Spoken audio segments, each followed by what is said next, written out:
কলকাতায় সিপির দায়িত্বে সুপ্রতিম সরকার। মনোজ ভার্মার জায়গায় নতুন কমিশনার মনোজ ভার্মার থেকে দায়িত্ব বুঝে নিলেন সুপ্রতিম সরকার। এদিকে রাজ্য পুলিশের নতুন ভারপ্রাপ্ত ডিজি পীযূষ পান্তে। বিষয়ে বিস্তারিত জানতে চাইব, অমিত রয়েছে আমার সঙ্গে। অমিত, গতকালই রাজ্য সরকার তরফে নবান্নের তরফে বিজ্ঞপ্তি জারি করা হয়েছিল। আমাদের রাজ্যের ভারপ্রাপ্ত ডিজি পদে পীযূষ পান্ডেকে দায়িত্ব দেওয়া হচ্ছে এবং অন্যদিকে কলকাতা পুলিশ কমিশনারও কিন্তু রদবদল করা হচ্ছে। এবং আজকে অফিসিয়ালি সুপ্রতিম সরকার, যিনি কলকাতা পুলিশ কমিশনার হিসেবে দায়িত্ব বুঝে নিয়েছেন, মনোজ ভার্মা যিনি কলকাতা পুলিশ কমিশনারের দায়িত্বে ছিলেন, তিনি ডিরেক্টর অফ সিকিউরিটি পদে তিনি গেলেন এবং ডিরেক্টর অফ সিকিউরিটি পদে ছিলেন হচ্ছে পীযূষ পান্ডে।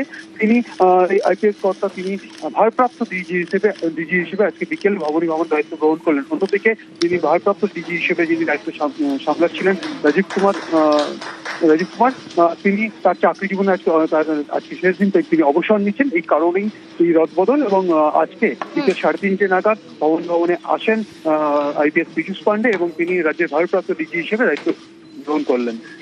বেশ।